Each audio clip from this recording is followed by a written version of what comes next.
Hey everybody, it's Kneecap here, and in this video we're going to have a Retribution Paladin guide for the dungeon Grim Batol. So we're going to be very specific here. It's a very niche video, but if you want to be doing Grim Batol, you're struggling with it, maybe you think it's a hard key, this can at least improve your own personal performance. We're going to go through the entire dungeon.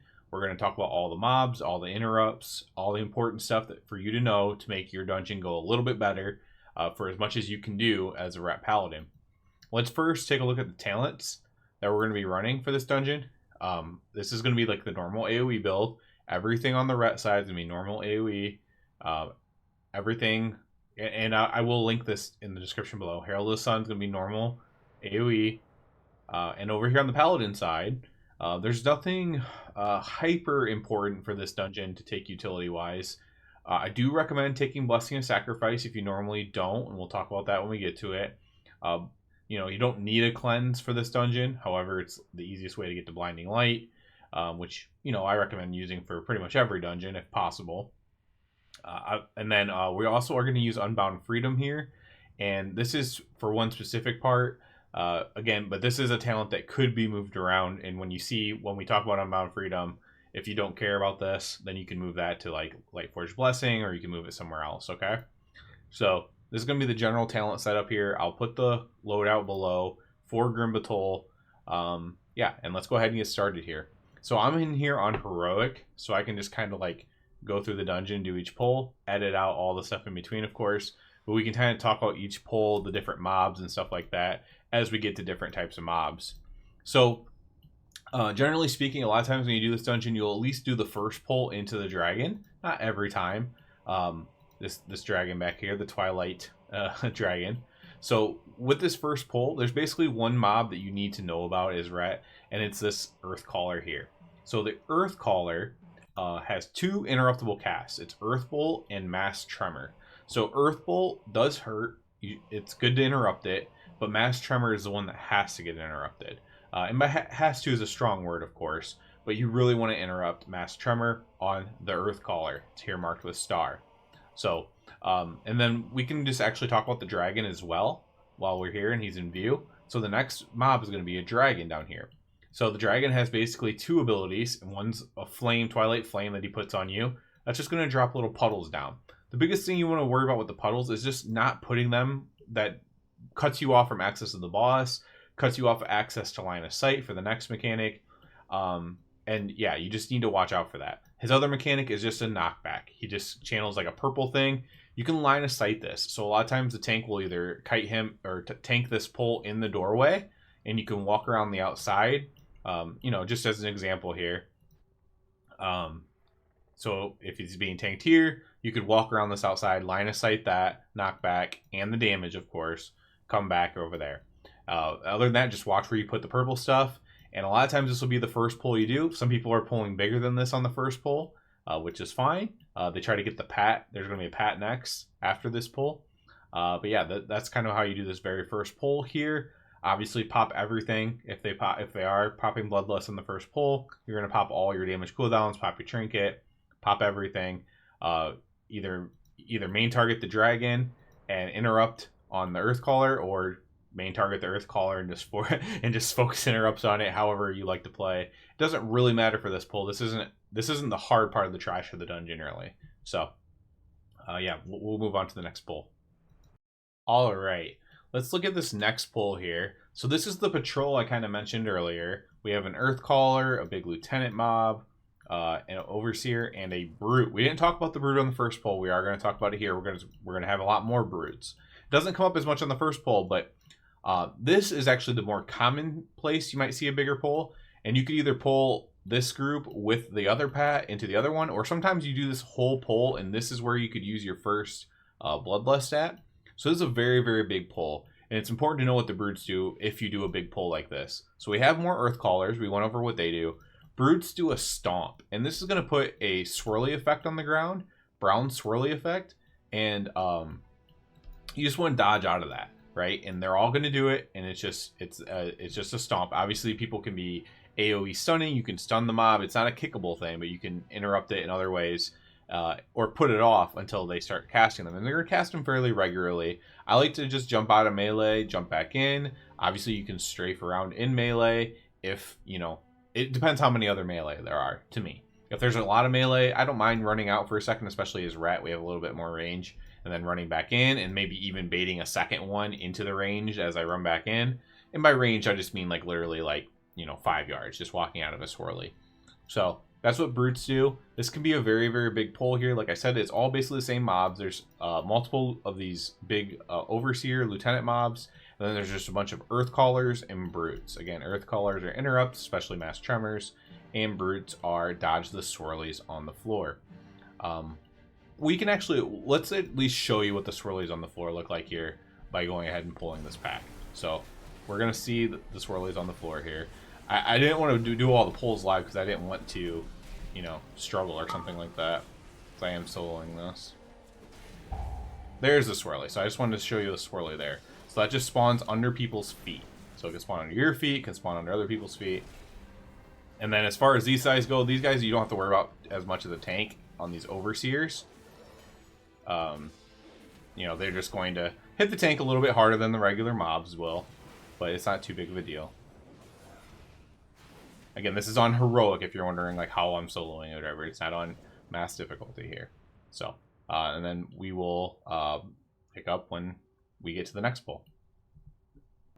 I think it's worth mentioning how the bombing run works on this, because it is important, especially as you get into higher keys, because you're going to really want to do as much damage to this trash as possible with this. It's going to prevent wipes. It's going to make the dungeon go faster. So we'll just show you a little bit how this works. So when you get on the dragon, you're going to have 2 buttons. Your number 2 is just a regular damage, and your number 1 is a lot of damage. So you want to use your number 1 in a way. Oh, on heroic, apparently it just one-shots things, apparently. Oh, no. Okay, I thought it one-shot those mobs. So you want to use your number 1 on big packs, typically, because it's going to do more damage to all of them, right? And then you want to spam your number 2 as much as you can on everything else, essentially. So you just want to do as much damage as you can. Obviously, I'm by myself, so this isn't going to do as much damage. But with your whole group, you can sometimes kill entire packs, and you can get everything else down pretty low health as well. So make sure you do the bombing run fairly correctly here. When we get to this next pack, we're going to have some more Earth Callers. We're going to have some more Brutes. It's very typical stuff here all the way through this whole path. There isn't really much else to talk about. In your actual Mythic Plus runs, these packs will be very largely dead. It's the same mob. There's another dragon mob if it's not dead, but you just handle it the same way. All these mobs are handled the same way as we already talked about. These are all repeat mobs. So we'll pick up when we get to the boss.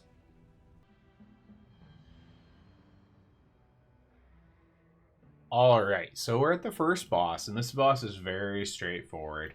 There's just a few things you need to know. This would be the fight where you would use your Unbound Freedom on, if you do choose to take it. And that's just because this fight can require a lot of movement, especially if you're unlucky. So he only has a few mechanics. He's going to have a commanding roar. I suggest using your Shield of Vengeance on every one of these you can. It's going to explode pretty much immediately and do damage to him. It's also going to protect you and help your healer out a little bit. If you're ever low going into a commanding roar, that would be a time to Word of Glory yourself, right? To make sure you don't get one shot. You can see after the very first roar about how much damage it's going to do to you. If you don't want to pop Shield of Vengeance just to see, let's say you're just trying to learn the fight or whatever, right? So that's one ability there that's going to affect you. He's also going to put a rock spike on players. I like to put these around the edge of the room. So if we look here at these pings, so put them back against these rocks. I can't ping that many times in a row, but back against the rocks there. Against this wall's fine, against that wall's fine. I don't like coming over here too much. Don't want to like run off the edge or anything. I like to just play near the rocks, play near the walls with those. And just try not to put them in the middle of the room, because this is where you're going to be running through. And that's kind of the last mechanic that requires the movement. So the last mechanic is dragons are going to cover, I have 4 markers down. 3 of the 4 markers with complete purple, and one of them is going to be open. You and your entire team are going to need to run to that. So let's say you're over at Star, right? And you're going to start taking them in the middle, so you don't have to run as far. But let's say you're over at Star at some point in the fight, and the open spot's over at Square. You need to make it over there. Now, if you just run, you will probably make it just by running right when it starts. But a little movement speed helps, and I like to save my movement speed on this fight for those long runs, when I have to go from star to square, from square to star. This is where Unbound Freedom can come in as well. If you see somebody else that's slow, maybe it's a priest, maybe it's something like that, you can throw your freedom on them. It'll also freedom you and give you that little bit extra movement speed as well. And so that can help you get across here. So this would be the fight where you might use your Unbound Freedom, and it's strictly for your own safety or for your teammate's safety. Other than that, you can use your horse to get around. This fight is very simple. You can slowly pick away at it if you have to. There's nothing major going on here. It's dodging, it's dropping off your rock spikes to the side, and it's living the Commanding Roar. Obviously, if you're doing super, super high keys, the Commanding Roar will eventually one-shot you if you don't use a defensive. But if you're even up doing to like +10 and stuff like that, it's not going to one-shot you at that level. So +12, maybe you start to get to that one-shot territory and where you have to use a defensive or an external or whatever to survive it. So yeah, this boss is pretty easy overall. Definitely not one of the harder bosses in this. The last two bosses are much harder than the first two in this particular dungeon. So we'll pick up in the next area with new trash mobs to talk about. Alright, now we're entering Cardros' Anvil, the next area of the zone, where we're going to be introduced to some new mobs. We're also going to fight the boss in this area. So you can see the boss, he's over here, across the way. He's going to start walking after you kill this first Molten Giant. He's going to start padding around. A lot of times in your group, you're going to pull this first group, then you might pull this Molten Giant into another group and try to do 2 pulls before you get to the boss. Sometimes, if you can see over here, straight across the way, you might tank this next Molten Giant pull over here in the very corner. That's just to avoid the patrol. The number one thing you need to watch out for as Ret Paladin here is with your Consecrated Blade. Your Blade of Justice puts the consecration down, leaving consecrates in the middle. So let's say we're kiting the mobs back. We're cutting it close on pulling the boss. You actually will need, if you're expecting a Consecrated Blade, to not cast Blade of Justice and leave a Consecrate in the middle of the floor, or else he's going to walk through it and it's going to pull. He's actually coming right now, so it might be timer based. I thought it was after the Molten Giant dies, but perhaps in the groups I'm in, he's just coming at around that time, and it just happens to coincide with that. So he's going to pat all the way over to here, and he's going to fiddle around over in this corner as well. So pulling the trash in this room can be a little bit rough. You're typically going to pull probably about half of the trash or so that you're going to pull in this room to give yourself room. And we'll talk about that for the boss fight after I clear out some of the trash and after we talk about what this trash does as far as kiting it and stuff like that. So the first new mob we need to be introduced to is these Beguilers. So they have a couple casts, like a Shadow Flame Bolt. That's kind of like the Earth Bolt. It can be interrupted, but it's not the big important one. There's a Seer ability that they have, Seer Mind I believe it's called, and it'll stun a player for like 4.5 seconds. So this is a high important interrupt. It can stun your healer, it can stun you. You want to interrupt the Seer Mind cast. These Beguilers are going to be later on in the dungeon as well. However, in just this part, we have these Molten Giants. So here, these are mostly worried about the tank. However, they do cast one big AoE ability that hits the whole group. Again, this is a good ability to use your Shield of Vengeance on, so it breaks, hits all the Beguilers, hits it, does damage. You know, oops, this boss can be reset pretty easily, but you can do that for the Molten Giants. I think he resets here. Yep. And yeah, it can be a chunk of damage. If anything's going to kill your tank in this room, it's going to be the Molten Giant. Even more so than the boss, unless he doesn't do the mechanic right for the boss. It's actually pretty darn easy to survive this room, especially as long as you do the interrupts. So this room isn't super dangerous with trash. That'll be later on. We do still have some other mobs over here that are not with those. And these don't do too much. Again, we have these interrupts on the Earth Callers from earlier, and then they're going to be with some orcs instead of with the brutes. And so you're just going to have to interrupt the Earth Caller. Again, that's not high priority. The Mass Tremor is important, but yeah, it's not a high priority thing. We can actually just do this pull since I accidentally pulled it. So there's an Earth Bolt, and it might die before it gets to Mass Tremor. Oh, no, here comes a Mass Tremor. I'm not going to have an interrupt. I don't really care that much. It should die pretty quickly. So these pulls are, as you can see, this is only on heroic, but that's pretty much how those pulls go. They're really, really easy. You're typically going to pull, if your tank is pulling those, they're going to try to pull it into another pack usually. So that's typically how you're going to do those pulls. So we'll get this this trash cleared, and then we will set up and show you and talk about the boss. All right, for the Forgemaster here, this boss is pretty dang easy. I'm not going to lie. I'm sure on higher keys, like 12, anything 12 and higher, it's going to be a little bit more difficult because there is a lot of damage. But overall, this fight's going to be very easy for you, especially as a Ret Paladin. It doesn't have that many abilities whatsoever. So obviously, Molten Pools don't stand in fire. That should be pretty easy. When he forges his weapons, this is going to do damage to everybody. So he can forge swords, forge an axe, forge his mace. When he does that, again, this is a good time to use Shield of Vengeance. It's going to pop on him, do extra damage, plus protect you a little bit. He's also going to do Molten Fury to the tank. This is going to put sparks on players. When the spark's on you, you can defensive here. You can Divine Protection. If you're really about to die, you can bubble, of course. That's just going to be a dot on you, basically. There'll be 3 of these that go out. If you're the third person, you're going to be a little bit more dangerous because it's going to overlap with other mechanic going out and hitting everybody. And then there's Fiery Cleave. So Fiery Cleave is just a frontal. It's going to target somebody in the group, right? So you can actually bait these by all stacking together. So the way I've liked to see this boss pulled the most, or pulled the best, is just like into one of these corners at the start. You pull the boss in here, everybody baits in the corner. We do the cleave in here, and this leaves very little room. Run outside. Now there's just a little fire there. We're going to drop sparks. And then he's going to forge his mace. That's going to do damage to everybody. And then the tank's going to kite him. So let's say we're here at circle. He's going to kite him about to star. Maybe a little bit further before he runs out of his big, powerful mace ability. And then you're going to do the same thing. So over here, you can come and bait the next one. For example, you could bait this next cleave like off the edge over here. And bait the cleave that way. And then if he does another mace, you're going to go all the way over here. And then you could like bait the cleave off of Moon. And it's just rinse and repeat. The bit higher the key or the lower your damage, the more room you're going to need. Maybe the more trash you're going to have to clear. But always try to at least don't have the cleave go through the middle of the room. That's the worst case scenario as far as blocking everything off. But yeah, this is a pretty easy fight. It's not mechanically intensive. Basically, when he forges a weapon, pop a defensive. If you have a spark on you, you can Word of Glory yourself. You can pop a different defensive. And then, the tank's going to be kiting him during the mace. You just walk up beside him and just go to town on him while he's walking. Just don't stand in the fire, and you'll be fine on this boss. Pretty simple. So we'll pick it up in the next trash area and talk about the hardest trash of this dungeon. Alright, so we're in this last area of trash. Well, not the last area, there's a hallway.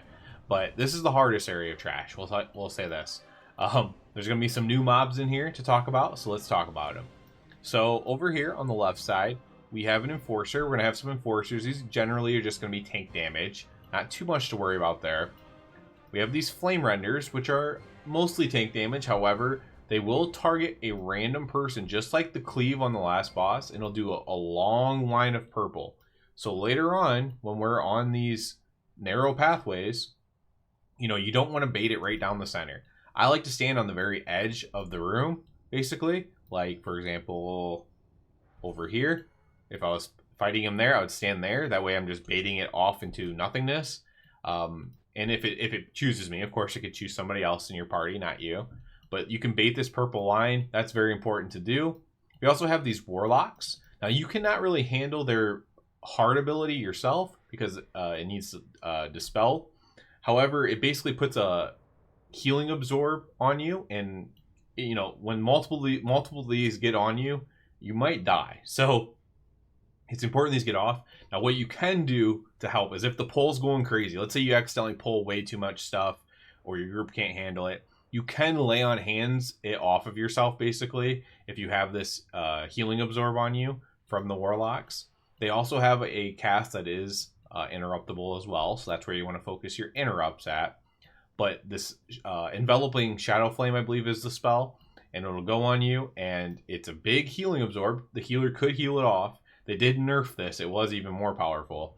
And honestly, since the nerf, I haven't had as much issue with it in groups. But yeah, this thing, it can be dispelled, or you can, I believe it might be a curse to spell. I'm not positive on that, but I think it's a curse to spell. And or you can just insta heal one of them off with lay on hands.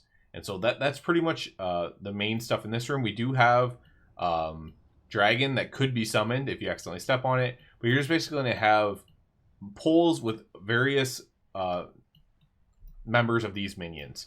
However, there is a return of our old friend from the last room, the Beguiler. There can be Beguilers here as well. If you remember from the Forge room, this is the ones that have the Seer Mind cast that need interrupted. So that's the prime interrupt in here, is actually going to be Seer Mind whenever there's a Beguiler. Other than that, you can try to interrupt Warlocks, and then whatever their bolt ability is, their Shadow Bolt basically ability, and you can interrupt that. So this is generally pulled. Sometimes a big pull here, honestly. One more thing and this is the hardest mob, okay? So the Lava Bender, the Twilight Lava Bender, marked his skull here. So we're gonna have to fight a few of these, and they are really, really tough. This is gonna be what maybe kills your group in a Pug Key. So basically, he does a big frontal. It's similar to the Flame Bender, but it doesn't stay on the ground. You gotta watch out for this. Don't stand in that. He's also gonna put a debuff on all 5 people in your party. You just spread out with that. Just circle around you. Pretty easy to deal with. We can pull just him and actually show you what he does. And at 50%, he's going to ascend. And he's going to start doing pulsing damage to your entire group. So there's the frontal. Okay, here's the debuff around you that you spread out for. Just a circle there. And what I like to do is, I like to save my damage, especially on a higher key, to when he gets to 50%. Because at 50% and he ascends, he's going to start pulsing damage on your whole party. So you want to be able to, obviously live through this. So he's about to ascend, so I'm going to go ahead and pop. He's going to ascend. So now I'm going to start taking ticking damage every few seconds there. Now, obviously, this is heroic, so he died really fast. But if everybody in your party does that on Mythic Plus, you will kill him really fast from 50%. It is a bit of waste of cooldowns, but I'm telling you, these things hit really hard. And if everybody cooldowns at the start and nobody has damage for the end of it, especially when you're pulling him into other mobs, I also had him solo there, he will just tick down your group and kill you. This is why we actually have sacrifice taken specifically for this. So after you get him to 50% and he ascends, if you know for sure, like, okay, my healer's struggling, whatever, you can bubble yourself for any of these lava benders, and you can put sacrifice on whoever you think is the most squishy. This is going to ensure that at least during that time, you're going to live because you're in your bubble, and they're going to live most likely because I have sacrifice on them. So you can personally save like 2 people. And this is obviously you could have used your sacrifice earlier in the dungeon if you want, but this is where, if you're trying to save your group, if you're trying to time the key, you can make a big difference by, diverting some of this damage from the lava benders, okay? So this is we're going to fight multiple of these in this room. There's one on the bridge, then there's one in the pathway, and then we'll stop and talk about the 2-pole of them when we get to that, because that can be really rough. So we'll pick up at the 2-pole before the 3rd boss. Alright, so now we've reached this 2-pole of lava benders here. So these guys are 2 of the guys that we talked about earlier. At 50%, they're going to ascend, and they're going to do a ton of damage. Now, most groups that you're in, you're not going to be able to really survive having both of these ascend at the same time. So it's much better to single target down and kill one. So in this case, we mark one with a skull, and we're going to single target that one down. Now, this is what I like to do. For the first one, skull, let's say, when this one gets to 50%, I'm going to pop all my cooldowns. I'm going to just nuke this one down as fast as possible, single targeting it down. Then, when we get to this one and he starts ascending, I obviously don't have cooldowns this time. When X ascends at 50% health, I no longer have cooldowns. So this is when I use my defensives. This is when I'm going to use my Shield of Vengeance. This is when I'm going to use my Divine Protection. This also, I'm going to try to use Divine Shield if I have to. I'm going to sacrifice somebody while I Divine Shield. I'm going to use my Lay on Hands here if I have to. The second one's going to be a little bit rough. The first one, people usually power through. On the second one, it takes a little bit longer to die because people are out of juice. They either used it on pull on the first 50% of the skull, or like me, I'm using on the second 50% of the skull. So a little bit of that might funnel into the X, but it's going to, you're going to run out of juice towards the end of this pull. And so having some defenses ready is really, really good and really, really helpful for yourself and for your healer as well. So this is one of the most dangerous pulls, especially if there's fortified active. This is one of the most dangerous pulls you're going to have in this dungeon. So beware. All right, so now we're at the third boss, which is basically mostly a dragon. Shadowburner doesn't have too much health or do too much for you here. But the dragon, that's going to cause you a bit more of an issue. So you don't want to pop everything here on pull. If you're playing Radiant Glory, which is what, talent spec I'm suggesting you use, you can use your Wake of Ashes on pull, but I'd hold like your Final Reckoning or Divine Toll. Anything a minute plus, I'd probably hold here. Don't use your Trinket on pull. You can use your Wake of Ashes pretty freely here. There's RP and stuff like that before the dragon comes out, and that stuff's pretty easy to deal with. So one thing he does do before he summons the dragon is his Invocation of Flame. So what this is going to amount to is 2 swirlies on the ground. So let's say one's here and one's here, and they're going to have fire elementals spawn out of them. They are then going to fixate a player. So if I'm the fire elemental and I'm fixated at somebody at blue, I'm going to walk towards blue. These can be stunned, slowed. If you have like a hunter in your group, they can freeze trap one. I'm assuming Warlock could probably banish one because they're elementals. And so you don't break CC if you see one CC'd, hard CC'd. But if it's just stunned or whatever, you can help kill it. Now the big thing here you need to know as Ret is if you get touched by these things, you blow up and you're pretty much going to wipe the group. So you do want to wait to see who he's fixating. So if one spawns directly under the boss, so let's say we're at triangle, and one spawns directly under the boss, I want to make sure I'm a little bit at range, still hitting the boss, but if it targets me, I'm going to want to stun it or just run away from it or whatever. Shortly after, we'll talk about the dragon when we get to it, but he'll do this. So you really don't want to wipe before the dragon even comes out, even though the healer can probably recover it before that point. But yeah, basically, again, 2 circles on the ground, stun them, slow them, kill them, help your people out as well. See it tracking down somebody, make sure you help kill it, right? So do that as well. It's very important. So once you get him down to 1 health, he's going to refuse to die. He's going to jump on the dragon, and now we have to fight the dragon. So I have these markers set up for a reason. The way I've seen this tanked so far, that's also worked the best, is basically doing like a 4-corner strategy. This is because there's going to be little tornadoes on the ground, and you kind of want to keep moving the boss away from the tornadoes. And so 4 corners kind of makes it work. The tornadoes despawn by the time you ever wouldn't have to come back to like your original corner. So let's say the boss is started here at X, facing this way. Boss also has a frontal. You'll need to be mindful of that. The tank should be facing it towards a wall, but just in case, you do want to be mindful of the frontal of the dragon. There's no tail knock or anything like that, even though this is an old dungeon. You kind of stand directly on the boss's butt or whatever. It's not a big deal. So we already mentioned the tornadoes. These are going to spawn usually near the dragon. So let's say there's a bunch of tornadoes here. I either need to weave in between these or play at range if you can. If you can't handle weave in between tornadoes that are spinning at you, then you need to just play a little bit at range, play a little bit safe. Most important thing is right after the Invocation of Flame, right after the elementals are summoned, there's going to be a knockback, okay? Do not be standing here. If you're standing here, you're probably going to get knocked off the edge.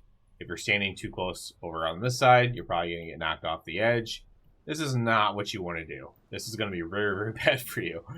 As Ret, we're like one of the only melee that doesn't have a way to jump back into a fight or to avoid getting displaced to begin with, like a Death Knight. You can bubble before you get hit, but if you're already in the air, it's not going to do anything for you. I guess it's true for Death Knights as well. They do have to press Death's Advance first. But, bubble's a bit of a long cooldown, so using it just to not get knocked back isn't always the best thing, but it is better than dying. So watch out for the knockback from the dragon as well. And then, of course, like I said, there's going to be 2 Invocation of Flames. These things just need to be dealt with. I haven't had too much trouble with them, with the elementals. Just make sure you don't run in. Make sure you're not the reason that you're blowing up your raid or your party in this case. But yeah, this boss, it sometimes can take a little bit. You only have to get to 50%, so keep that in mind while you're doing it. You're typically going to go from like X to square to moon to triangle, or X to triangle to moon to square. Doesn't matter, but you're typically going to do like a 4-corner strat here. I always try to stay in the middle of the room-ish, You know, obviously when I'm near the wall, I'm like here, but just so I don't get knocked off the edge. It happened to me once. It was very embarrassing. Don't want to talk about it, I guess. But yeah, you don't want to get knocked off the edge. It stinks. It feels very depressing to get knocked off the edge. So you're dealing with ads. Do not get hit by your fix. If you're fixated, stay away from your ad or stun it. Hit it at range, and then just follow the boss around. Avoid the tornadoes and don't get knocked off the edge. That's pretty much the whole fight. Now, if you get hit by tornadoes, you're probably going to die. If you get blown up by the elemental, you're probably going to wipe. That's pretty much how this fight goes. If you get hit by the frontal, the tank messes up or whatever. But if you can avoid those things, then it's actually not that bad. If you can avoid all those mishaps that could go wrong, and of course everyone else has to avoid them as well. So that's how you do the third boss here. And now let's go ahead and just jump right in. We actually don't even have to fight this boss, so we won't right now. We'll just jump right in and look at this next bit of trash. We have an Enforcer. This is a really hard pack. It can be a Warlock. We have another Warlock. We have a Flame Render. That's the frontal purple. We have a Beguiler. 2 Beguilers. So Beguilers are the ones with Seer Mind. So we just have a collection of mobs we've already fought before. And that's going to go into a dragon that we've already fought before. So no new mobs here. So we'll clear these mobs that we've already done. Again, this pull is going to be hard. This is a good pull to use all your cooldowns on and Trinket. I mean, most pulls are good for that as Ret, because our cooldowns are short. But then we have another dragon. We handle it just like the first dragon at the beginning of the dungeon. And then we'll talk about this final hallway of trash before we get to the final boss. Alright, so now we're to the last hallway of trash here in Grim Batol. Here we're going to face 2 types of mobs, these little hatchlings and these faceless corruptors. We're going to face regular packs and we're going to face a double pack, basically, of them. The faceless corruptors have 2 things you need to be mindful of. Mind Piercer, which is going to put a bunch of swirlies on the ground. If you get hit by this, you're going to get mind controlled, which isn't good. And then these hatchlings, how should I say this? Okay, so then he's going to do a corrupt ability. This is going to target one specific person, and it's going to do a ton of damage to them, right? You can see who he's targeting based on target of target. So if you're getting targeted, it's a good time to use a defensive, good time to heal yourself, things like that, right? Typical stuff. However, when these little hatchlings die, it puts a debuff on the players that increases shadow damage taken. So right after these little guys die is when you're at the most vulnerable, right? So you have to be super careful with these. These packs usually die pretty quick. The little guys will die quick in your groups. Ret is very good in this hallway. I imagine like DK is probably really good in this hallway. But you destroy the little guys, and then you just try to survive the corrupts. He might even start pegging people off in your group if your healer can't switch to focus heal the corrupt target. That's another time you can use Blessing of Sacrifice if you want to. But yeah, these are very simple mobs, but they can be deadly. Again, it's just a Mind Piercer, dodge the swirlies, or else you get mind controlled. And then the corrupt ability, try to stay alive if it's targeting you. And other than that, you just kind of AoE. Make sure you let your tank get threat from all these little guys. They will destroy you if you have aggro on them, I will say that. So we'll pull this pack, the next small pack, and then we'll talk about the double pack, which is the same thing, and then we'll talk about the boss. Alright, so for the last pull here, you can see there's going to be 2 of these Faceless Corruptors. Same exact thing, there's going to be double of the swirlies on the ground. However, the Mind Piercer, so you really dodge that. And then also there's going to be 2 Corrupts. And if you're chosen by both of them on a high enough key, you're probably just going to die. However, you could Divine Shield and bubble there to save yourself.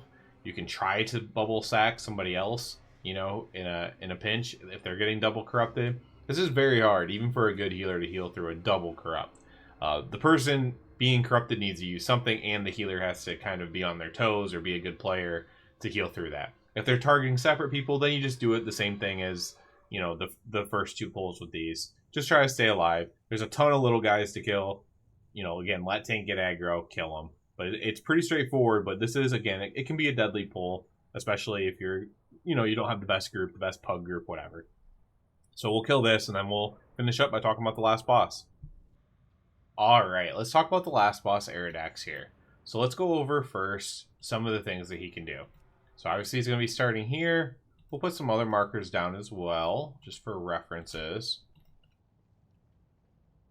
I believe one over here. And then one here.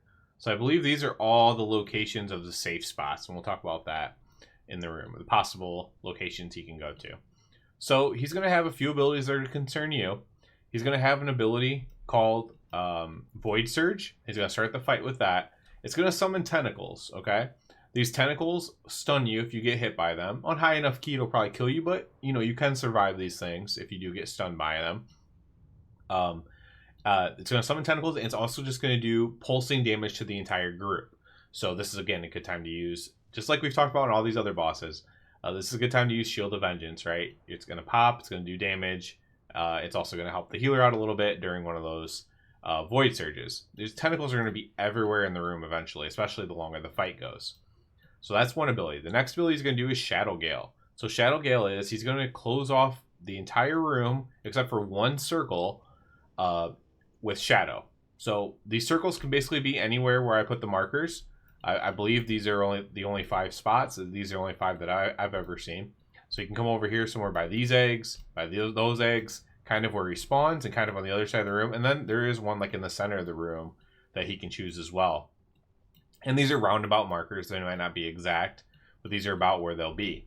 And so you need to maneuver your way through those tentacles he spawned without hitting them and get to the safe circle. So imagine like a circle around here that doesn't have shadow in it.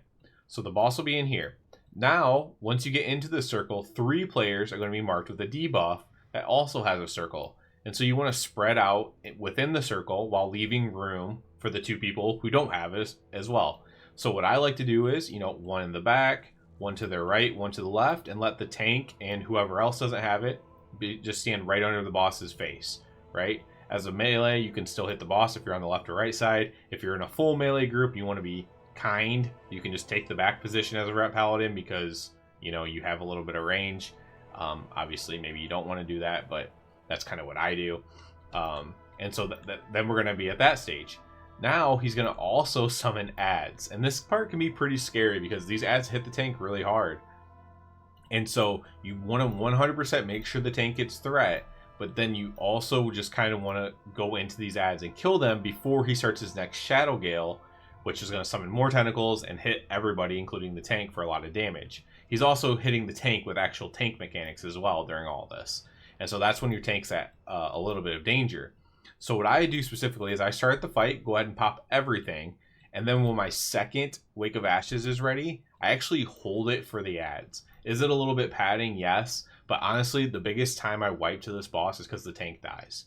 And so helping that tank by killing the ads can be really good because everyone else might not have anything right there. Especially that first one. You might be the only one that has anything to press. And so I just hold it for like 5 seconds or whatever, however long, and then help the tank with the ads once he has aggro on it.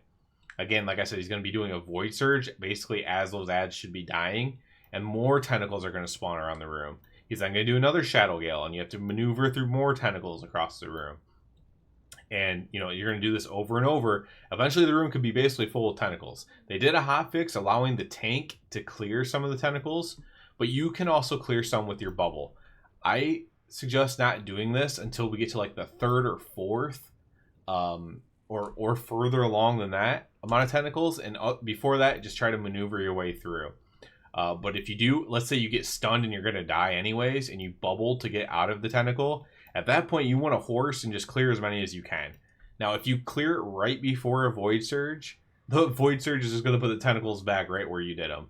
You want to clear this after a Void Surge, right? You want to clear this, make a path to the next open spot for your team. That kind of mentality. What I'll do for this boss is, I don't know if I can solo this one or not here on Heroic, but I will pull this boss just to show you a little bit, just because this can be a lot going on this one. The other bosses are a little bit more straightforward. This one's not too bad, but this one I think gives people the most trouble. So we'll at least give this a good old pull here to see if we can show what's going to happen. So we're going to start the fight. He's going to Void Surge here very soon, so he gets big. Now he's going to summon tentacles, and he's also just pulsing damage. Now luckily, like I said, this is only on Heroic. So now we can see what these tentacles look like. Now he's casting Shadow Gale. And now we're going to have to identify where the open spot in the room is. So it's not going to be here because it's already closing in on us. So we're going to move over here. And it looks like it's the center one here. So I don't know if I marked the center correctly, but it's going to be somewhere around here. So right here, so I marked it pretty well there. So now we're in the center one. The debuff does not go out on me here, notably, because I'm technically the tank. I'm the only one in the party. So I'm technically the tank. Now he's going to summon these ads. Now this is where I think I'll probably end up dying. Maybe I can bubble through it. Oops. That was a big tank hit. So imagine that big hit while all these ads are hitting your tank as well. So that's kind of why your tank can be in trouble there. So now he's doing another one. He's going to summon more tentacles. And I'm not going to have... I might have Bop up for the next one. So now he's doing another Shadow Gale. We're just going to keep doing this. Now I'm not going to be able to clear tentacles because I have to use my stuff defensively. So this one might be over here. Oh, I got hit, so I'm going to die here. Okay, so this one's going to be over here closer to purple. I was a little off on that mark. But basically, you can kind of see how that fight works. Again, I didn't know if I'd be able to solo that or not. But you can kind of see how that fight works. You're going to do that over and over again. And like I said, help out the tank because he's going to take a lot of damage right there. So... yeah, that's about it for this one. That boss, you know, it's not too rough. Like I said, you can use your bubble to clear the tentacles sometimes. But hopefully this helps. It's pretty in-depth. I was trying to do this in-depth. I don't know if I'm going to be able to do this for every dungeon or not. But yeah, this is kind of fun to do. And hopefully this can help some people out. Help out the Ret Paladin community. Really dominate in this dungeon. And not only do really good DPS, but survive and help your team and become a valued member. You know, of the Mythic Plus community in general. So that'll be it for this one, guys. As always, I do ask you to please subscribe to the channel. If you're already a subscriber, I encourage you to check out the Patreon. And other than that, everybody, have a good one.